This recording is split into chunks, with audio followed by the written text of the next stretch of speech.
19th day of the season. New guest appearance. We got Randy out here. He's going to see what climbing 14ers and trying to find birds is all about. Looks like it's going to be a good weather day. We're going to check that before we head out. Today we are going to attempt Mount Yale. We're at the collegiate group. Yale, good school apparently. Maybe Randy's kids are going to go to Yale.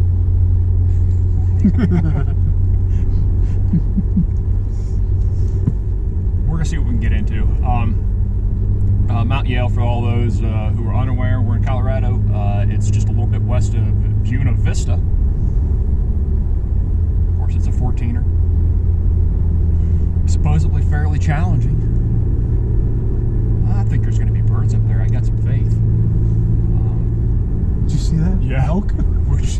Mule deer, monster mule deer. We just passed them. We're just coming out of the suburbs, and there was a booner just right back there. I don't know if you guys will see it on the video or not, but it was huge. Destroying a bush. Yeah. So hopefully we get in here and trailhead's not too packed, and we have a good day. I'm sure we'll test ourselves out and see if we can make it to the top. But stick with us, and if you're not subscribing, make sure you hit that subscribe button down there, and you'll be able to follow all our episodes. We'll check back in when we hit the trail and after we finish all our powdered donuts. There's 4 to finish it. Yep. All right, we're here at the trailhead now. We've got a little bit of traffic going up Yale today, but it doesn't look terrible. These two haven't hunted for a few days, especially that one. So look out. All right, Randy, drop the tailgate. See what happens. All right, up we go.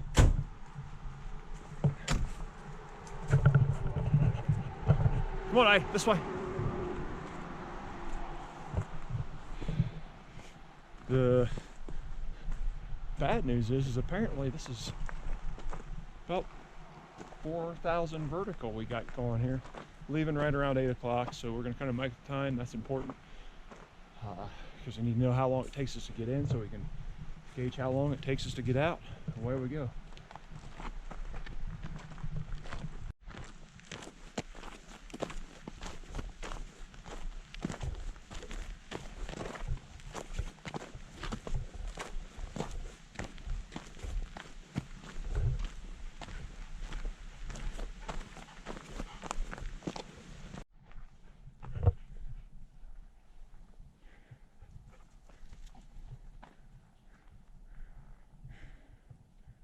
Here we go. All right, let's go find them.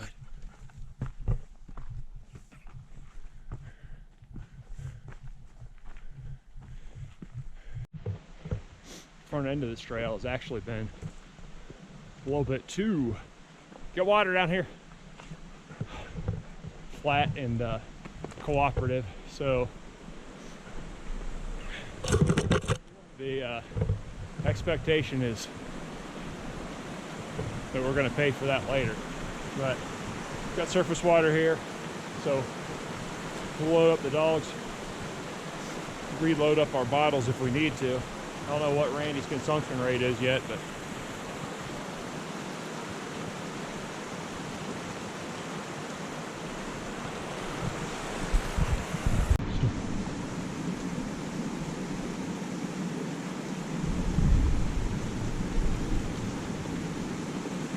Give him a little push there, Ida. yeah. Well, the good news is the front mile of this thing, for those of you who are hiking,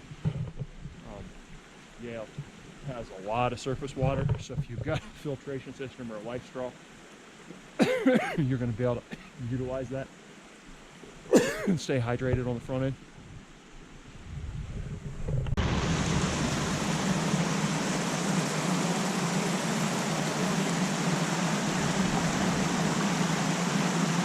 There's Ida.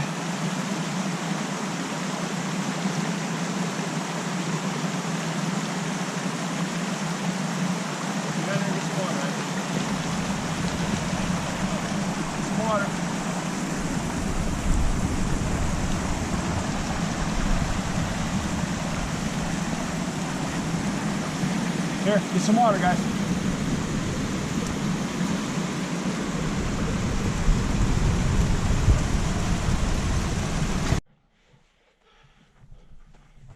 We're gonna take a quick break. So part of what we do out here, you've heard me say it before in the other episodes, but sweating is your enemy. You're already giving up a ton of hydration with your respiration. And so you're gonna see us. I'm already down to my base layer, and Randy just dropped down into his.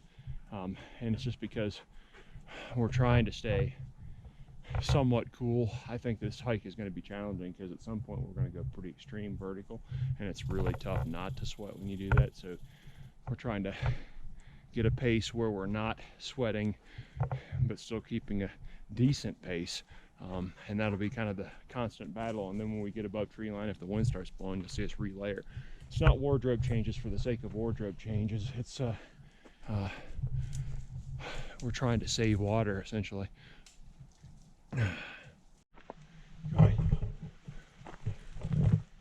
Just about 2 miles in, and the front half of this trail is not overly aggressive, but unfortunately we know that probably means that the back half coming up is going to be plenty aggressive. So here we go. Really pretty up here though. Some of the other peaks.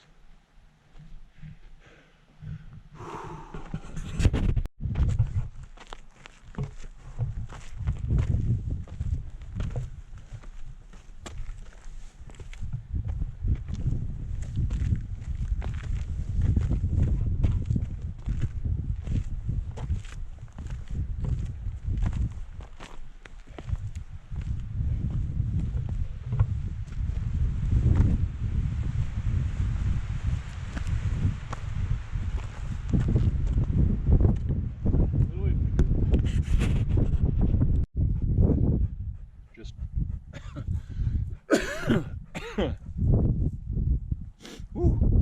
popped above tree line at about 2.6 miles in. You can kind of see up behind us,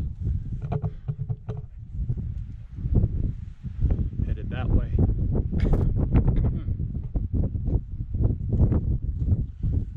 We gotta stop and layer up here. The wind's coming down pretty good on us, so we'll stop and get a little electrolytes in, a little energy in, add a layer, and we've got 2 more miles to go, and I don't know how much elevation gain left, probably a bunch.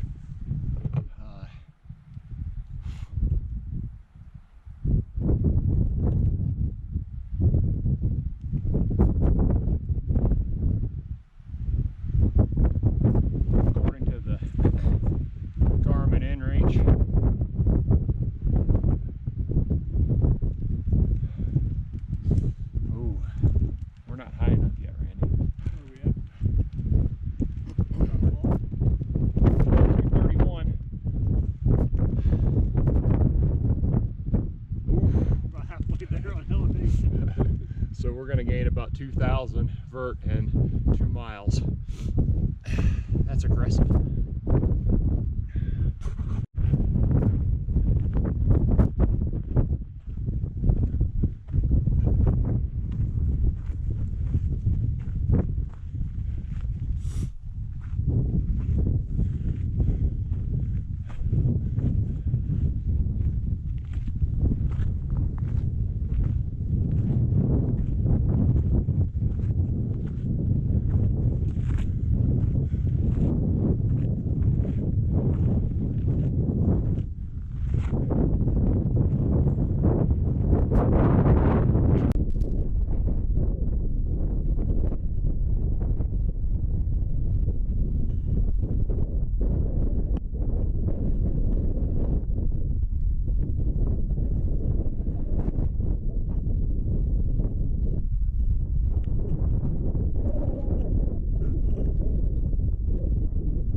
750 vertical to go. Believe it or not, the wind's actually blowing about 40 miles an hour from that direction. To the west. See, the clouds are building. We've made it just to the spine now. We have probably an additional 250 vertical feet of bouldering to get us up to the summit. So we're just hoping the weather holds together for us a little bit longer. But as you can see, not a bad place to be right now.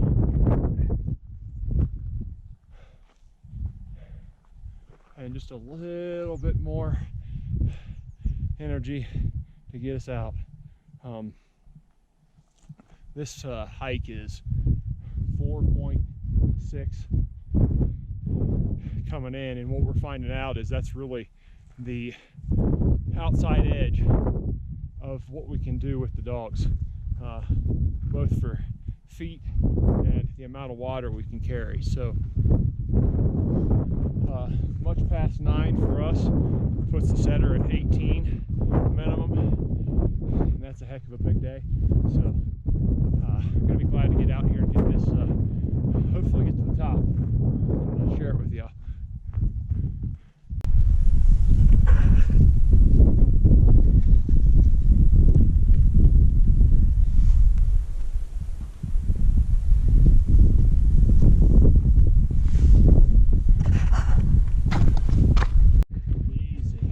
Nice and easy.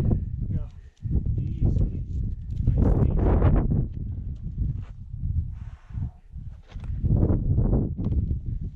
Easy.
Get it?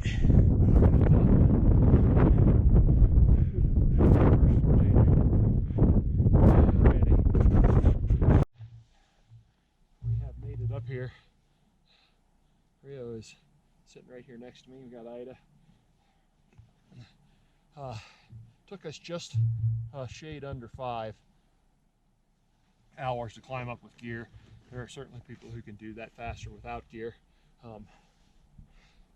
It's nice when we're on the downwind side over here. The last 250, as you kind of saw, it got kind of gnarly. Lots of boulders and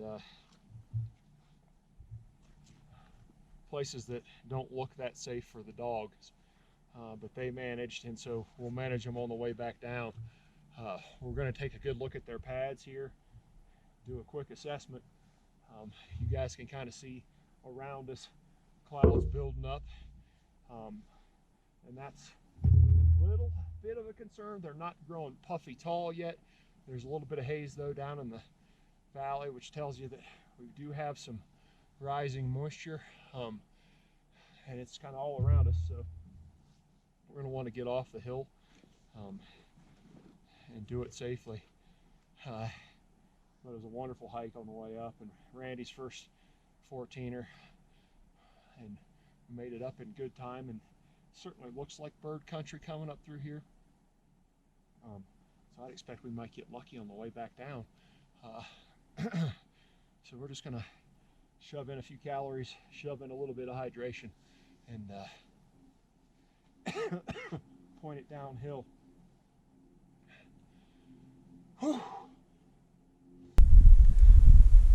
Speedster on the way back down. This just helps with a little bit of pad wear and tear and gives her a little bit extra cushion so that she doesn't totally rub her pads off. We found this Gorilla Tape and the self-adhesive bandage to be fairly beneficial for us. And we don't have to boot wrangle the whole time. Her pads are getting toughened up, so this is just really I can tell that she's already a little bit footsore from the constant pounding on the rocks. She's running hard up here, so we're going to do what we can to protect them a little bit better. She doesn't have any very bad wear marks on the toes, and I've checked all of them, so she just kind of rests easy. She's used to it. We don't have to worry about Ida with it because that little hard foot has little rocks for feet. But Rio runs a little bit harder than Ida, so we do a little extra precaution here. Easy. Go down. Nope, this way, this way, this way.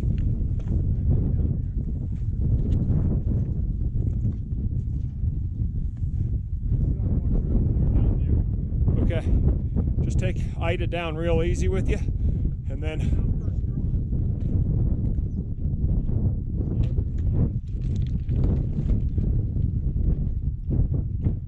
yeah, I think it's around the front of that face. Okay, Ree. Okay, come on, this way. Easy, easy.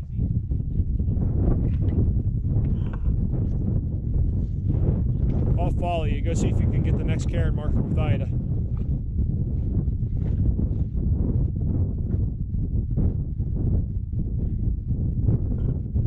mean, we can see the trail over there, so we know. We're just going to have to work our way around. We're just going to have to pick at it, man. Down out of the really bad stuff. Ended up having to do a bunch of picking the dogs up and throwing them to the next boulder through that section. So if you're coming up here with the dogs, be aware. There's a section up here that's definitely tough stuff, but we got them out very soon for the water, and we're going to start heading down the faster section now. Had one pointed out over there. Now she's on the move. Oh, nice. Ryan's gonna go over and check it out. But, looks like we should be coming up on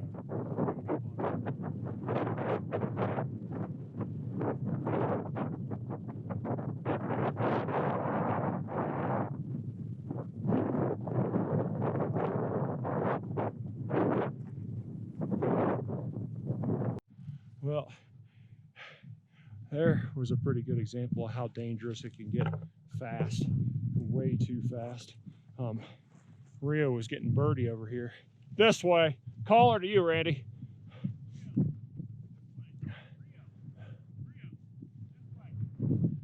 Rio was getting birdie over here, and it started this way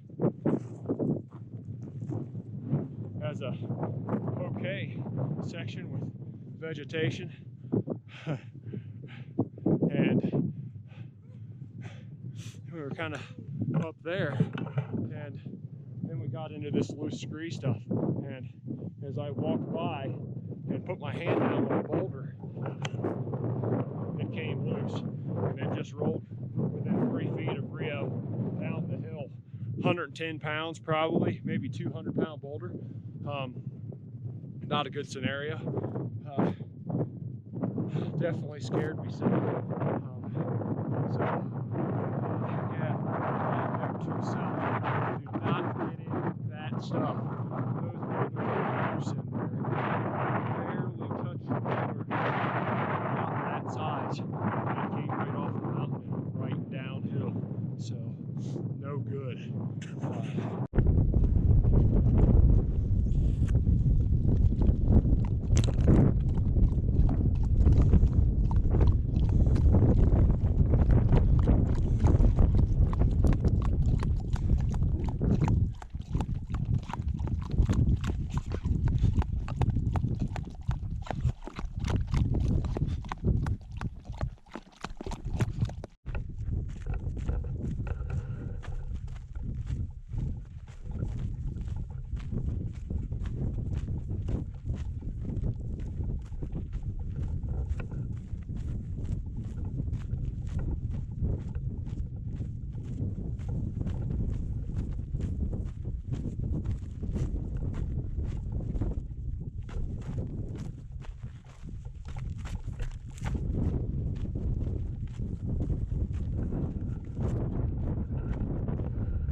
made it back down into the tree line for the most part.